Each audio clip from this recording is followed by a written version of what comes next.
Nagbabalik po muli ang inyong lingkod at nagbabalita ng mga balitang dapat nating malaman dito sa ating bansa. Ito ang Balitang Pambansa.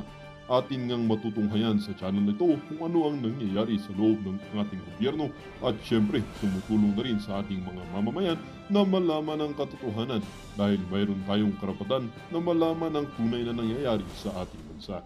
Ngunit bago natin panoorin ang balita, huwag niyo pong kakalimutan na mag-subscribe sa ating channel at pindutin ang notification bell para lagi kang maging updated sa ating mga bagong videos na ina-upload araw-araw.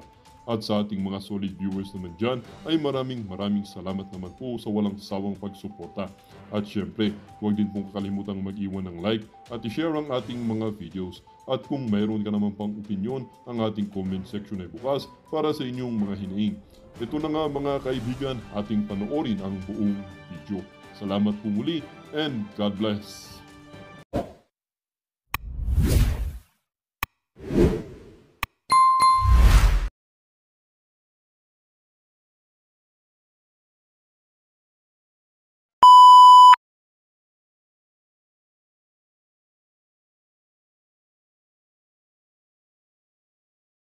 So nakita ko si VP Sara talagang inisa-isa niya yung mga tao, 'di ba? Hindi katulad ng mga bangag ni Marcos Jr. at ni Amy, yung manggagamit, pag nakakita ng mga kababayan niya na feeling niya hindi alta na mga bangag, hinahawi niya. But I can feel the sincerity of Vice President Sara na gusto niya makadaupang palad yung ating mga kababayan. Okay, so yun na nga, inisa-isa niya talagang ang mga tao hindi magmayaw, tama ba? Hindi magmayaw sa kanilang mamaya po magpapa-thank you tayo sa inyo mga palangga na nagpapasabog ng kanilang grasya diyan. So, hindi magkamayaw yung tao. Lahat gustong yakapin. Sabi ko sa inyo, rockstar. Siya talagang tunay na rockstar. 'Di ba? Ano lang ako, second honor. Dapat may ganon. Second honor lang ako. Dapat hindi tayo lumalayo kay Vice President. Anyway, talagang grabe yung pagmamahal sa kanya ng tao. Yung longing na, Inday, sabi ganon ng mga tao, magpresidente ka na, Day. Ganon. Talagang ramdam mo kasi nakakausap ko yung mga tao. Minsan binubulungan pa ako, Madam, meron doon isa na nagbulong sa akin, dahil sa'yo nabudol kami. Sabi gano'n siya. Ako pa rin ang sinisisi, ikaw yung may kasalanan, hitad. Nakalimutan ko na yung pangalan niya. Oh, hindi mo na-videoan yun palangga no? Sayang. Sabi sa akin, hitad, dahil sa'yo, nabudol kami. Tapos sabi niya, okay lang, dito ka naman. Oh, may mga ganong bawi. Anyway, itong mga taong itong mga kababayan natin, genuine. 'Di ba? Sobra yung ang daming Ilocano doon. 'Di ba nung nag-speech ako ng bonggang-bongga, ang daming mga Ilocano. Yun ang una kong tinanong, marami bang Ilocano dito? Ang daming nagsigawan. Patunay na ang nagmamahal kay Pangulong Duterte, hindi lang mga Davaoenyo o mga Bisaya na sinasabi ng mga kalaban natin, kundi mamamayang Pilipino, at nakita ng international community kung paano talagang yakapin ang Pangulong Duterte at ang kanyang pamilya na pinadukot, na inextract, inabdak, ni Satanas, ni Marcos Jr. at ang pakikipagsabwatan ng gobyernong bangag. So ngayon, kayong mga yawa kayong mga jutang, pitkon ko mga itlog ninyo mga bangag na yan, nakita nyo ngayon kung gaano mahalin ng taong bayan ang Pangulong Duterte at kanyang pamilya at suportahan ang Pilipinas. Why? Marami doon mga foreigners, mga ibang lahi, mga foreigners kahapon. Kaya nga nag-prepare tayo ng maiksi, na speech para talaga doon sa ICC at doon sa mga hindi Filipino speaking para naintindihan nila kung ano yung laban natin. Alright? So ngayon, mga kababayan, and thank you sa aking palangga dito na tinulungan akong, mag-create ng short speech ng time na yon. Group effort, di ba? Group effort din yon. Akala nyo? At least yung group effort natin, yung sentimiento namin para sa yung ginagawa kay Pangulong Duterte. Hindi yung group effort na mag-extra ka katulad ng gusto nilang gawin sa atin lahat na gusto tayong gurgurin. So, yes, mag-comment na kayo diyan mga palangga ha. Okay, mamaya magpapasalamat ako sa inyong bonggang-bongga lahat kayo. Teka, tignan ko muna. Sino yung mga nandoon kahapon? Good morning, sunshine, sabi ni Girlie. Okay. Jet lag pa. Oh, jet lag. Di ako nakakatulog ng pero okay lang. 'Di ba? Mga 3 hours lang yung mga tulog namin dito actually kasi magkaiba ng time zone. So ngayon, yung mga Pilipino, mga palangga ko kahapon, grabe nakakaiyak na nakakatuwa silang panoorin. So ayun na nga, pinagkakagulan na si Inday, kaya ang lola ninyo tumabi-tabi muna, magpasintabi ka muna. 'Di ba? Kaya ang pictorial ko nakat. Ay teka, mag-focus muna tayo kay Vice President. Hindi ako ang bida dito. Siya ang bida dito. So 'yun, naglakad ng palangga. So, paano ba? So pupunta na siya sa stage tapos pumunta ako sa harapan. So malampak talaga ako ng bonggang-bongga sa lupa para ma-capture ko. Ang problema, naputol yung mga live namin. I don't know, baka may padala naman si Lisa Tanas na jumper, ano yun? Not jumper, what do you call that? Jammer. 'Di ba? Yung jumper, jumperin natin. Jammer, okay? Naputol-putol, 'di ba, yung ating live at saka yun na nga, wala naman akong dalang cameraman o professional na maggaganon talaga. So marami naman nakapag-live, so that's okay. So naputol. So I'm recording.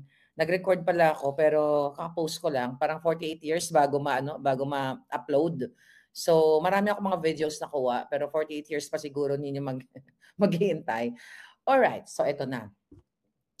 Wala kaming alam mo yung event na yon is short notice. Lahat naman nun short notice dito dahil unang-una wala namang resources dito ang Vice President kumpara at least sa Pilipinas marami talagang tayo yun, bayan natin yun na gusto magtulong-tulong. Aba, yung stage is platform lang yun na ginawa-gawa. Okay lang yun. Nung pagdating nga ni Inday, ni Vice President, nakita ako, alam mo, nagmamasid lang ako. Nakita ko yung mga security forces. Nakita ko, sabi ko, nakikiramdam lang ako, hindi na ako nag-ingay doon. Dahil maingay na ako sa vlog, tapos epal pa ako doon. Hello, ayoko namang umaga ng mga eksena ninyo. So nakikita ako mga hitad, nagkuha ng bangko si Kateki, no? May mga assistant doon, Inday. Natatakot ako, kasi yung upuan is plastic. Anytime, baka kung ako tumayo doon, bagsak agad ako doon. Pero anyway, magaling din si Inday. Nung binibitbit na yung upuan, nagwo-worry ako kasi baka biglang bumagsak, 'di ba? Di gagamitin na naman ng mga jutang ginimis na pangbabash sa ating Vice President. Pero si Inday, dahil tama, alam mo, ang tawag doon ay diskarte. Kaya lagi ko sinasabi, ang taong madiskarte, 'di ba? Lalo na kung madiskarte at matalino, panalo ka talaga. Pero yung diskarte niya, yung upuan, hindi siya nagtumayo doon sa gitna. Tumayo siya doon sa pinaka-tukod. Tukod, ang tawag doon? Basta tukod yun sa amon, sa Bisaya. Yung paa ng upuan, 'di ba ganyan? Tumayo siya doon para nga matibay nga naman. Pero tinitignan ko. Sayang man lang may naka-video. Tinitignan ko talaga yung upuan niya. I swear to God, nung nakaganon ako, sabi ko baka malaglag to si Inday or maganon ba. Tinitignan ko yung mga tornilyo, kung may tornilyo man yung bangko, doon ako nakatutok. Kasi baka ako anytime, maano siya, di sisigaw ako, ay, kateke, babagsak. Although, may nakahawak. Okay. So, ano yung nagre-represent doon? Yung hindi preparado na, hindi ginastosan ng bonggang-bongga yung event na yon. Ibig sabihin, impromptu lahat. At dito nyo makikita na ang Vice President, walang arte-arte, mas maarte pa nga ako sa kanya. 'Di ba? Mas bida-bidahan pa ako sa kanya. Walang arte-arte. Tumayo siya doon, kasi para ma-approach siya, makita niya yung taong bayan. At ayun, nagsalita siya. Well, naka-rubber shoes naman si Inday. So, okay lang. Ako kasi hindi ako pwede mag-rubber shoes kasi makikita niyo yung height ko, di ba? Hindi, tsaka hindi bagay sa outfit, di ba? Dapat binabagayan yung outfit. Pero hindi, dahil matangkad siya, walk up like this naman yun. Kahit anong gawin nun, walk up like this, di ba? Dahil una-una matangkad, makinis, hindi hindi formalin inspired yung Feslak, katulad ni Palaka, Oh my God, kakainis. Hmm. Here. So, yung mga tao sa likod na nararamdaman ko talagang anong-ano sila, talagang yung wish talaga nila na matapos na yung kabangagan sa Pilipinas. Pero yun nga, during sa speech ni Inday, I think 30 plus, almost an hour yung kanyang speech. Yung kinuwento niya nga yung pagpasok niya doon, pag-visit niya sa kwarto ni PRRD, yung mga napagkwentuhan nila, at yung request na Coke Zero, na tipid-tipirin mo lang yan, ganyan-ganyan, it's not good for you dahil nga may, may chemical whatever content for, cancer later on, mga ganyan. Then, ang sabi ni Inday, maglakad-lakad ka, ganyan-ganyan. May mga naging kaibigan na daw siya doon, si Pangulong Duterte, kachika-chika. Ang sabi ni Pangulong Duterte, ay hindi man siya maglakad-lakad doon dahil pag nakarating siya sa pinto, sa gate, ilalabas siya. Di ba nakakatawa pa rin yung kanyang personality, yung ano tawag, yung sense of humor, which is hindi talaga nawawala kay PRRD yun. Kaya, I hope, may mga nagme-message sa akin, ma'am, pupuntahan niyo pa ba si PRRD? Naku, mga palangga, hindi naman ako next of kin, no? Hindi naman ako kamag-anak. So, kung i-allow nila, bakit hindi? Sabi ko nga, magpakulong na lang ako doon sa ICC, no? Ako na ang magluluto kay PRRD o ako na ang kanyang magiging sidekick. Why not? Kung pwede, bakit hindi? Pero that's not possible. Ito for the heck lang na nagkukwentuhan tayo kasi morning here, kape-kape tayo, alright? Natural beauty and brain. So, tapos yung mga kinuwento ni Vice President Sara na yung advice nga sa kay Kitty na gusto daw pumunta ni Kitty mag-visit pero wag papuntahin si Kitty sa Netherlands hangga't hindi abogado. O, di ba? Nakakatawa talaga. Hindi pala pwede visitors, madam. Mahigpit sila kasi maybe later I don't know, hindi ko alam. Actually, ayoko mag-react pero this is just a wishful thinking na I wish i-allow naman nila na magbisita si Maharlika, 'di ba? Siyempre bias ako, 'di ba? Sarili ko 'yon, di bida-bidahan ako, 'di ba? Bakit hindi? Kung posible. Pero for now is yung family lang. Ng pamilya lang, 'di ba? Yun lang talaga. So we have to follow the rules. Now what? Patawa-tawa lang talaga si Tatay Digong. Oo, kaya nga sabi ko nga, yung nangyari sa kanya kay PRRD, parang para sa akin bakasyon lang yun kasi I'm very positive. Okay? Meron ako nababasa diyan, kayo talaga kung makagawa man lang. Pero okay lang din naman sa akin. Meron kasi ako nakita na doon sa may nag-interview sa akin doon na mga palangga ko, Marlica, nadulas, lalabas na si PRRD. I'm just being positive. 'Di ba? Na sinasabi ko naman, we will win. And you have to claim it pag mga ganyan. You have to claim it lahat ng mga positive mo sa buhay. Kasi lahat ng mga pinangarap ko sa buhay, kinlaim ko yun, kaya nangyari. So I'm claiming that PRRD will be home very soon. Malay mo ako, susundo pala sa gate, di ba? Pag naglakad-lakad si PRRD doon, tapos nandoon din ako, tara na PRRD, ako na uwi sa iyo. Di ba? Kidding aside, mga palangga. Be optimistic. Yeah. Tama, sabi ni Wating-Wating. Basta bring him home, safety by God graces, sabi ni Astig Bingbong. Ayun na nga. Okay, si Pretty, mga palangga, thank you Pretty. Ayan, pasalamatan mo natin ang ating mga palangging. Si Karen, ayan, Barkadahan, thank you so much. Okay, si Glenn, ayan, Solid Marlican, thank you, palangga, thank you. Nako, 25 months si Solid Marlican na member, ayan, palakpakan natin, lagi nagmamahal sa akin. Ayan, si Maria Tenya na nagmamaganda like me. Ayan, si Miriam. Thank you very much. Ayan, ang mga palanggingging. Si Karen, si Annalina, si Jethro. Ay, nako palangga. Thank you si Kampong Chica na laging nandiyan kay lola niya. Okay, ngayon. Thank you so much. So, ano yung mga tanong nyo doon sa mga eksena kahapon? Ano pa ba yung mga na-notice ko? Okay, na-notice ko. Alam nyo, yung mga nag-guard doon kay Inday, mga volunteers yun. Hindi bayad yung mga yun. Yung sound system, palangga, thank you, nagpa-picture. Hindi bayad yung mga yun. Walang mga talent fee yun. Lahat yun volunteer. Kahit sa akin, maraming gusto mag-volunteer. Ang dami nag-imbita sa akin. Ako, more invitation. Para hindi na ako bumalik ng Amerika. Baka dito na ako, ba't nandito si PRRD. So, but seriously, yung pagmamahal ng, yung volunteerism, na talagang yung kanilang support kay Pangulong Duterte at sa inyo sa ating buong bansa, hindi mo matatawaran.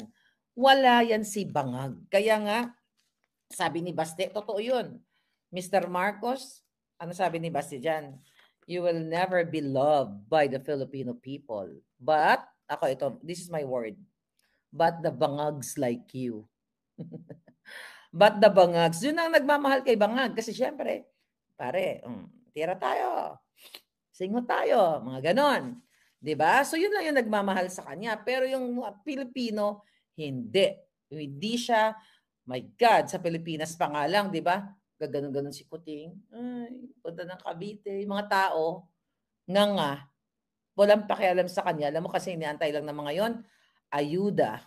Kasi ang sa puso noon ng mga taong yon, alam ko addict to. Pero sige na lang, kunin ko na lang yung ayuda, pang tawid gutom, pambili ng bigas. Right? Yun ang reality. The reason why, papasok na tayo sa issue natin na ipapahuli ang mga vloggers. Okay? Imagine niyo itong si Paduano, lahat sila, group effort sila. Yung mga palangga ko, mga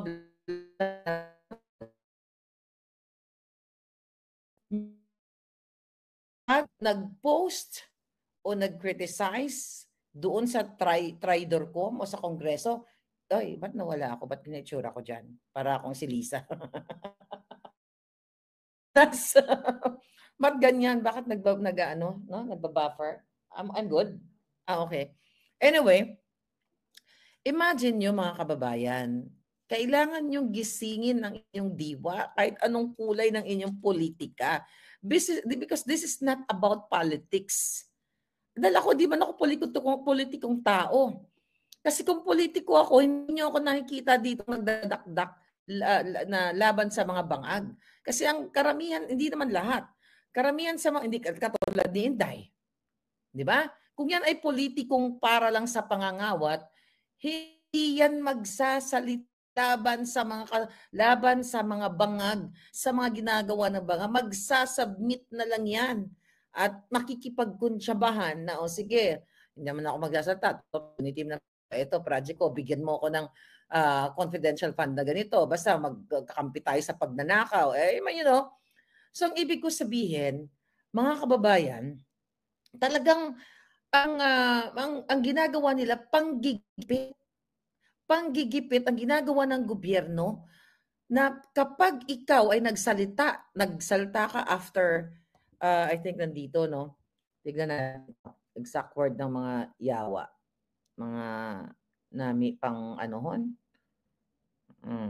Ano sabi ng mga honghang? Okay. So ngayon, saan ba yung message sa akin ni Palangging? Alright. Oh, okay. So here we go. So ngayon, ang sabi nila, ang mga giatay na lahat ng mga vloggers na magsasalita, mag-criticize sa kanilang HUAD committee na yan o TRI committee na yan, ay iko-contempt nila at pananagutin nila. Diktadorya po itong nangyayari. Anong kulay ng inyong political, inclination whatsoever. Ito ang gigipit sa atin. Ma'am Anita Go, thank you so much. Ayan, thank you Palangga. Yan. Ngayon, bakit to ginagawa sa atin? Kasi nga very effective yung boses ko, boses niyo. Look at Sas, my baby girl, Sas Rogando Sasot. Gusto niyang, like ako, willing ako umattend sa Zoom. Para, ang sabi, in aid of legislation, yung kanilang pinaghihiring-hiringan dyan. Bakit kailangan pumunta ni Sas ng personal sa Pilipinas kung ito ay in aid of legislation? Bakit hindi nila pinapayagang mag-Zoom? Pero si Asierto, was it Asierto? Yung kasabwat ni Trillanes, dito sa pag-file ng case sa ICC against PRRD, pinayagan nilang mag-Zoom. Nakita nyo yung double standard, yung kajegemonyuhan ng gobyerno ni Bangag.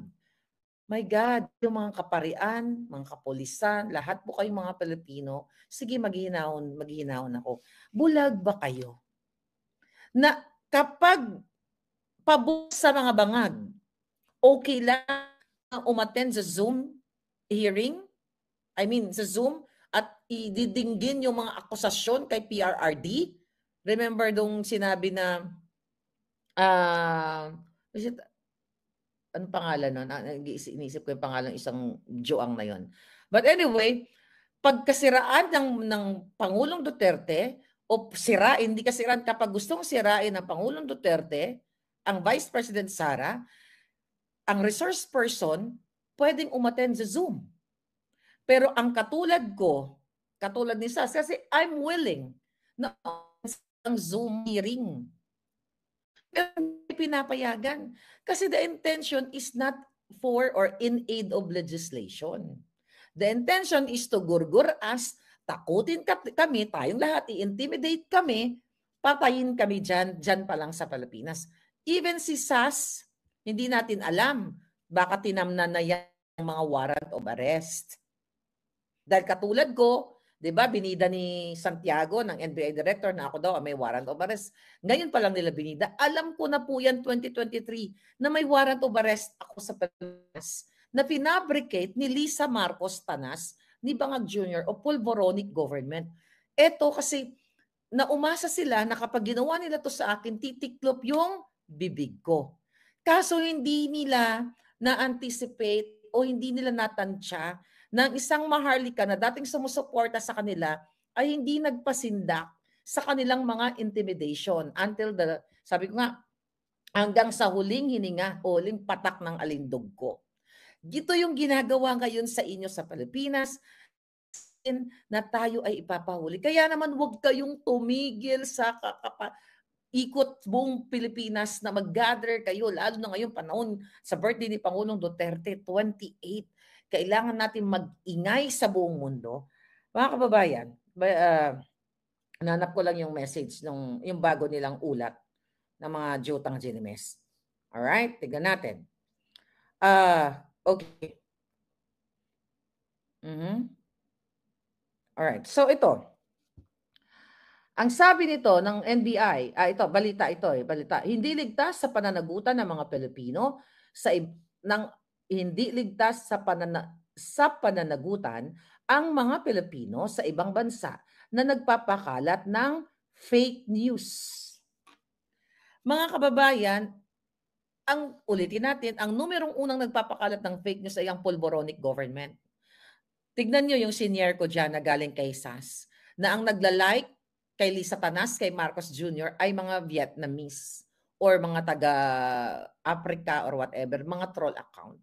Tapos tayo pagbibintangan, baliktad po ang mundo na ngayon. Kasi gano'n naman, ang mga bangag, yung may mga saltik, tamang hinalayan. Ang utak ng isang taong sunog na sa ipinagbabawal na gamot o ipinagbabawal na pulburon, wala na po sa tamang kaisipan. Ang tingin nila sa sarili nila sila yung tama.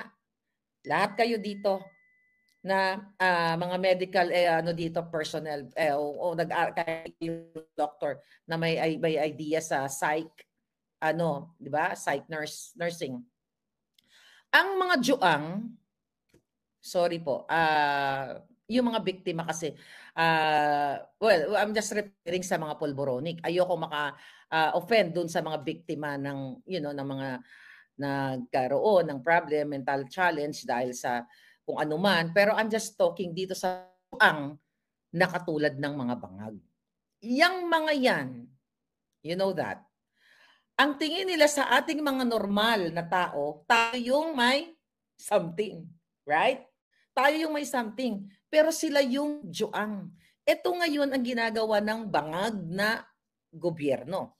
Ang sabi nito ni Santiago ng NBI na tinatakot lecheng ito. Ito ang sabi niya, hindi ligtas sa pananagutan ang mga Pilipino sa ibang bansa na nagpapakalat ng fake news. Ito ang tiniyak ng National Bureau of Investigation sa gitna ng patuloy na pagkalat ng mga maling impormasyon mula sa Pinoy abroad.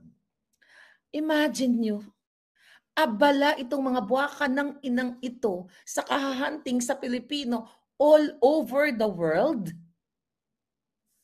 para daw panagutin sa fake news. Ang daming krimen single day sa Pilipinas. Yung mga kinasangkutan ng mga politikong kawatan, yung mga krimen, prostitusyon, yung name it, lahat na. Alam nyo na yun kung ano yung mga krimen na nangyayari sa Pilipinas. Yung resources ng pera ng bayan, imbis na gamitin para tayo magkaroon ng peaceful street sa buong Pilipinas, yan dapat inuubos ng gobyernong jutang din ng bangag na ito, pero uubusin sa mga Pilipino daw na nagpapakalat ng fake news. This is very Liza Tanas. Ang nire-refer kasi din news, it's not really fake news. Ito yung mga ini-expose ko natin na kabangagan ni Marcos Jr., yung kidnapping, naalarma sila, nakarating sa akin. Lumabas China, panoorin nyo, na nag-expose na si Lisa Marcos at si Marcos Jr.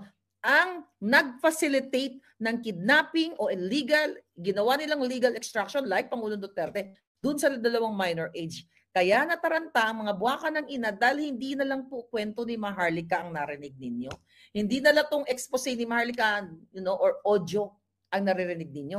Meron ng biktima na kasalukuyan na nagkaroon ng protection dito sa Belgium nabigyan ng protection ng gobyerno ng Belgium dahil sa mga ebidensyang pinakita niya ang conversation ni Lisa Tanas Marcos with Francis Lloyd T. Chua na ex niya. Yun ang ipinakita niya sa gobyerno ng kaya nabigyan ng asylum visa.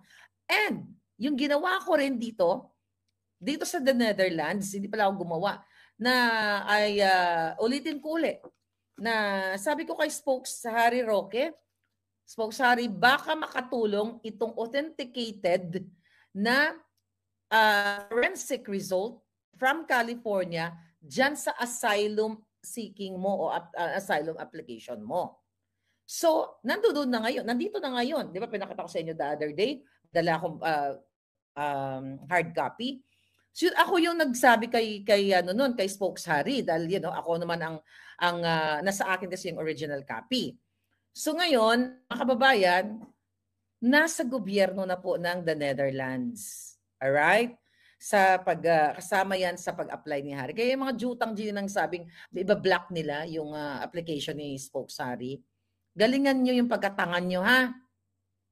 Ganun yung mga nagmay sumulat, ako po, I'm a former Filipino, I'm a Dutch citizen now. BS. Ang hirap sa inyo mga palangga ko, mga Pilipino. Diyos ko, nagka-Dutch, naging citizen lang ng gato. Huwag kayong masyadong mayabang. Dahil brown pa rin ang kulay ninyo like me. Okay? Huwag kayong magyabang-yabang porket citizen na kayo ng ganito. Pwede ba? Huwag kayong self-entitled. Nakala nyo, ganito, ganyan. May karapatan kayo magpa-cancel. Katulad ng pa-deport si Marley. Nye. Galingan nyo. Manget pa. Okay, tuloy natin, sabi ng NBI. Ayon kay NBI Director Santiago, makikipagtulungan sila sa International Criminal Organization, sa Interpol, para habulin ang mga ito. Bring it on, Santiago. Ipadala mo na kaagad dito sa Netherlands yung Interpol na sinasabi mo. Padala mo Aantayin ko dahil dito na ako titira. Gusto ko nga, ikulong na ako sa ICC. I'm serious. Yeah, sinasabi ko dito sa... Di ba palangga? Sabi ko, gusto ko na magpakulong sa ICC. Hindi ako nagbibiro. Basta katabi ko si Pangulo, magkatabi kami ng, well, hindi magkatulungan, kwarto. Basta alaw nila ako magluto doon, paglutuan ko silang lahat. Paglutuan ko si Pangulo Duterte ng tinolang manok na may tanglad. That's very, Bisaya na recipe. May kamunggay, kag kapayas. No, kaya wag ako na ano ha? Nyo, akala natatakot ako, magpakulong na ako sa ICC, hindi ako nagbibiro. Pakulong na ako dyan sa ICC, basta doon magkatapat yung kwarto namin ni PRRD para hingi ako ng advice sa mga kalokohan niya. Yung mga sense of humor niya, gusto kong mahawa. Kasi masarap kausap si PRRD, di ba? Kwento ko siya, kukunin ko na yung autobiography niya. Susulat na ako ng book ngayon habang nandoon ako. Anyway, sabi ng mga walang hiyang ito, Polboronic, gayunpaman, aminado si Santiago na may ilang problema ang NBI sa paghahabol ng mga ito dahil sa pagkakaiba ng batas sa dalawang bansa gaya ng libel na itunuturing lamang sa Estados Unidos na civil case. Alam mo, this is pure intimidation sa atin. Kaya wag po kayong matakot. Wag ka aking email ha. Yung mga sa tingin nyo hinaras kayo, I will give you advice. Ayan yung email ko. Maharlika Network at Proton Mail. Okay? Pag may mga intimidation sa inyo ngayon, at nawala a catch. Okay?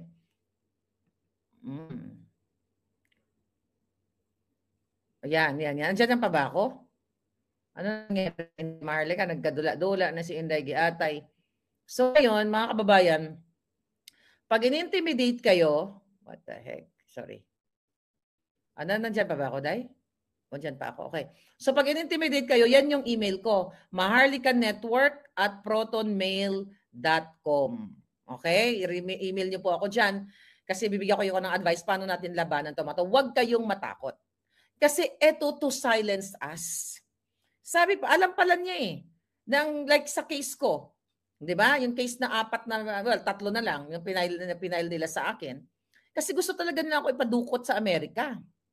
At gusto talaga ako ipagurgor. Kaya itong mga ginagawa nila ngayon, na intimidation lang to, panakot po ito sa inyo. Huwag kayo matakot ha. Kasi matatakot na kayo mag-post Huwag kayo matakot. Mag-email kayo dyan sa akin, Maharlika Network at Proton Mail. Bigyan ko ng advice kung paano natin labanan ito legally. Paano natin mapaganda ng ating mga sarili. Leave it to the expert. Pagdating sa panggigipit, ako lang yon. Ako lang ang vlogger na ginipit nila so far na ginasusan ng milyon-milyon na pera pondo ng bayan dito sa Amerika para patahimikin ako. And they're not gonna win. Over my alindog. They're not gonna win. Lalaban tayo kalman at para sa katotohanan. Sabi ng hunghang, sa ganitong pagkakataon niya ay sisilipin ng NBI kung pwedeng pumasok ang mga insidente ng sedition na parehong krimen dito sa Pilipinas at sa Amerika. Ako yun. Di ba sabi, papayag daw ako ng inciting to sedition? Julul. Yun ang gusto nilang, yun ang gusto nilang mangyari, mga kababayan. Ako yun, sabi niya, bagamat inirespeto ng NBI ang freedom of speech, freedom of expression, ay may hangganan din naman. Alam mo, kayo dyan, ikaw Santiago Jul, tumanda ka na. Sabay, sanay ka namang gumurgur ng buhay pumapatay ng tao, di ba? Sharpshooter. Ano yan nagbumabaril talaga ng bonggang-bongga. Wala na naman laban-laban ni Maharlika sa mga sanay ng gumurgor ng tao. Ako, nagurgor ko lang, lamok. Di ba, nakamukha ni Lisa na butod na butod yung dugo. Di ba, kung ang lamok, butod na butod yung dugo sa kasisip-sip ng ni Satanas, punong-puno yung kanyang tiyan sa kasisip-sip ng pera ng bayan. So, I advise you, wag po kayong dito sa mga palabas na ito, sa mga balitang ito. Ito ay purely intimidation and message sa ating lahat na wag nating i-post ang kabangagan ni Marcos Jr. Ito po ay diktadurya kadiliman na matatakot tayo na magkomentaryo o mag-react. Kaya nga nakakatawa itong mga dilawan lumalaban noon sa Marcos, anti-Marcos, na katulad nila Dilima, ito ay antivirus, sila Robredo, ito mga dilawan, Kiko Matching, na ito ay diktadurya na, ito ganyan, kadiliman na, pero ngayon tahimik sila. Ito lang ang mensahe. Ang dilawan, pulawan, equals bangagan. Ibig sabihin, they're not for the Filipino people, but for their vested interest. Kung saan komportable sa kanila at nagbibigay ng pabor ang isang gobyerno ng bangag, tatahimik sila. Kasi pera-pera sila at sila sa personal na interest. Kasi, mga palangga, gusto ko lang i-reiterate sa inyo na ang Maharlika ay hindi politiko. Hindi ako marunong maglaro na kung sinong nakaupo, sinong malapit sa luwag, sa sandok, sa ulan, magkakapera. Dahil nakita nyo naman, malalaking tao po ang lumapit sa akin nung ako ay nandyan sa Pilipinas. Nag-elbow to elbow, marami yan. Yun ang iba, hindi yun nakikita, mga private meeting. Para magpalakas kay Lisa Tanas. Para ilapit ko kay Lisa Tanas. Kung pera lang ang gusto ni Maharlika, tangay na, wala na tayo ngayon sa sa pakikipaglaban natin. Anti-Duterte na rin ako ngayon. Kasi you have to defend the kaletsyan eh. Katulad ng iba dyan, mga dugyot nilang, iba pa, appointee Pangulong Duterte. Kasi pera-pera lang. Pero sabi ko nga, pinili kong manindigan laban sa mga bangag. The moment na nalaman ko, yung kaletsya nila, nagsalita ko. Kaya huwag tayong magpayag sa intimidation ito. Huwag tayong pumayag na tatakutin tayo ng isang Lisa Tanas na ginagamit ang pondo ng bayan para mag-party-party sa Amerika at minalas-malas may nategi na kasama nila sa kanilang entourage, then questionable pa rin hanggang ngayon at inaantay natin ang report from the Beverly Hills Police kung mabigyan tayo ng public information tungkol sa investigation o kung ano nangyari doon. So you have to fight, mga palangga. Hindi nating hahayaan na i-intimidate. Ito po ay pagsupil sa atin dahil nakikita nila, my God, all over the Netherlands, nakikita yung dami ng tao. I think magkakaroon ng parade ba dito? I don't know, wala pang schedule talaga. Wala pang plano na konkreto kung anong gagawin namin dito. But ako na ipag-coordinate naman ako. Canada, Norway, Croatia, Germany, America, Antarctica, Ecuador, pati sa Mars. Kung may Pilipino siguro doon, nagpapakitang, sa lahat ng planeta, di ba? Kung saan may Pilipino, talagang nagpapakita ng kanilang suporta kay Pangulong Duterte. When you support someone, hindi yan kayang bilhin eh. Kasi sabi ko nga, nararamdaman yan dito sa puso. Yung mga Pilipino kahapon dito, ramdam mo yung kanilang pagod, hirap, masakit ang tiil, katulad ko kahapon.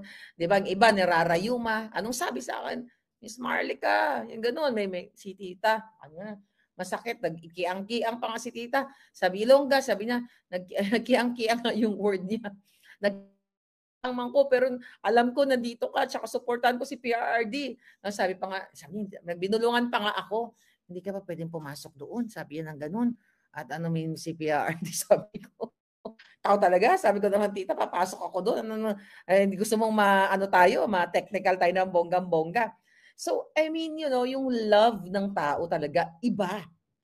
You have to attend para ma-feel nyo. Kaya kami dito, sa aking mga Navy SEAL from Antarctica, narentahan ko to from Antarctica. Hindi sila mula Amerika or Pilipinas. Galing sila sa Antarctica. Nirentahan ko ng ang binayad ko sa kanila is yung Kubina. Kubina. So, ayan, alam mo, pag nagkaroon ka ng ko lang, palangga, you're so sweet. Ganito kami magkakaibigan. Tiyan mo, sinilbihan na naman ako ng pansit canton. Ito na naman ang breakfast namin, my God. Hindi kami lumalabas sa restaurant for breakfast kasi talagang grabe, Europa na. Ito na lang. Wala na kasi yung kaibigan naming May kaibigan kasi kaming Imotera nung unang travel namin. Kaya lagi kami nagbe-breakfast sa labas. So ngayon dahil ito, tipid-tipid kami. So pansit canton na lang ang aming favorite. Masarap naman yan. Nakasanayan ko naman pagkain yan. So mga kapagga, so ito yun. Ano ba yung question nyo? Ma'am, si Tatay Digong, May tanong kayo kahapon? Mari, pero gusto kong pasalamatan. Oy, King! Yung si King, nag-vlog doon, sabi niya sa akin, Miss Marlica, ako yung naka-capture kay Maris Umali nung inano niya si ES Midaldea. Ako yun. Oy, King, thank you. At basta ang dami nyo. Sorry kung isa-isang pasalamatan, but I love you guys. Talagang kinere-kere niyo yung alindog ko. Yung iba doon, talagang nagyakap pa talaga kami. Pero alam nyo, ako naman, hindi naman tayo katulad ng mga Marcos ba na akala nila sila Diyos at hindi mo mahawakan. Cowboy ako. Sabi ko sa mga kaibigan ko, wala lang kasi kaming sasakyan, so nag-Uber kami. Siyempre, I have to take care of myself. Dahil baka may padala in-extract nila ako eh. Yung mga hindi nakapagpa-picture sa akin, ito, sisihin nyo itong mga Navy SEAL ko. Sila yung nag-extract sa akin, ayoko pa umuwi. Bakla, sabi gano'n sa Han, umuwi ka na at baka matira ka ng mga dito, mga wala kang bodyguard, ganyan na katulad ng mga ng mga Navy SEAL mo sa California. Pero meron naman akong 2 paligid-ligid, 'di ba? Sabi niya, extract na kita. Gusto ko pa magpa-picture. Medyo hapon na rin. Gusto ko talaga. So, in-extract nila ako ng bonggang-bongga. Pero makikita pa naman tayo eh. Nandito lang naman ako sa Netherlands, Pampanga. O, di ba? And thank you, may mga kaibigan kang nagmamahal sa'yo at talagang nakakataba ng puso. The same thing na pagmamahal kay Inday, at least man lang nakita ko yung talagang suporta kay Vice President Sara at kay PRRD. So nakakataba ng, alam mo, sabi ko nga sa kanila, hindi kami nagsisi na nag-fly kami from America kasi historic to mga palangga. Very historical itong nangyayari ngayon sa kay Pangulong Duterte. Parte tayo ng history. Na imagine mo pagising nyo bukas, si Bangag, na over D na. Hi Remy, you're there. Ayun pala yung sinasabi ko, kaibigan, nagpakita. Wala na kasi kaming Amex eh. Wala na kasi kaming Amex na unlimited yung Amex, kaya hindi kami makapag-breakfast. Baka naman dyan. Ayan, nagpakita yung kaibigan namin na bonggang-bongga. Yung kaibigan namin yan, ate, mag-breakfast tayo. Bibit tayo. Tapos yung isang tinapay, kunyari isa lang, bibili niya 10. Kaloka yan eh. Anyway, yes, very organic talaga. Hi, Belle. Alam ko baka magselos naman ang isa dyan. At sama natin si Letlet. Although di naman nanonood yung mga bisi-bisihan. Ngayon sila. Okay. Lumabas na sabi daw, ano daw? Palangga lumabas sa balita. Langga lumabas sa balita. Ang sabi daw si VP Sara na mag-resign daw si Marcos, hindi naman si Inday VP nagsabi. Sabi ni Joy, okay, I will answer that. Okay? Thank you, Joy. Okay. Tinwist na naman nila yung balita. Ay, Commander Aguila, mamaya magkita tayo. Ayan, si Commander Aguila, magkita. Text kita Palangga after ko magyaw-yaw. So, okay. Kikwento ko yung konteksto noon ha. Ang konteksto noon, nagsisigaw yung mga tao. Marcos Bangag, Marcos Bangag, Marcos resign. O ano sabi ni Inday doon? Hindi ako nagsabi niyan. Kayo nagsabi niyan. Alright? Ngayon, may sinabi doon si Inday tungkol sa pagpupulburon. Ang eksakto sinabi ni Inday, at hanapin ko lang, I think nandito yon. Excuse mo. Ang sinabi ng ating Inday ng buhay ko, kaya mo, talagang gusto talaga tayo. Ang dami mga gusto talagang gumurgor sa atin, ha? Sabi exactly na sinabi niya. Okay, ito. Yung mga sinasabi ni Inday, yung tungkol kay, ito pala yung isa sa mga sinasabi nila. Ano ba ang pwedeng gawin natin? Ang pwede natin gawin ay i-demand natin o pahuin natin si Pangulong Duterte sa Pilipinas. Sa mga araw na nandoon siya sa ICC, sabi ni Inday, paulit-ulit niyang sinasabi, kailan mo ako ilalabas dito? Dahil darating ang eleksyon, mayor pa ako ng syudad ng Davao, sabi ni PRRD. Ngayon sabi ni Inday, yung kagustuhan mo na umuwi, yan din yung katapusan ng buhay mo. Di ba sinabi ni Inday yun? Yeah. At sinabi niya sa akin, kung ganyan ang kapalaran ko, then basta lang makauwi ako sa Pilipinas. Kasi anything could happen. Dahil nga nakita nila lalo, nagkamali ang bangag sa pagpakidnap kay Pangulong Duterte. Nakita nila yung pagmamahal kay Pangulong Duterte. Akala kasi nila, once na mapakidnap nila ang Pangulong Duterte, mai-extract nila. Kasi ang nag-extract kay Pangulong Duterte, hindi naman ICC. Kundi yung mga umattend doon sa Senate hearing ni Mangga, kundi yung mga jutang gininas, yung polboronic government, not the ICC. Okay? So ngayon, dahil nga hindi na umubra itong kanilang pagdukot, akala nila tatahimik yung tao. So the ultimate is the gurgur kay Pangulong Duterte. 'Di ba? Sabi ni Day Sara doon, kaya sabi niya, wag nating tigilan ang panawagan sa ating gobyerno sa Pilipinas at sa lahat ng gobyerno na nakikinig at dito sa ICC na ipaalam sa kanila na mali ginawa kay Pangulong Duterte. At paano ba itama yon? Ibalik nyo sa Pilipinas si PRRD. Sabi niya, ituloy nyo yung kaso, walang problema. Balik nyo lang siya.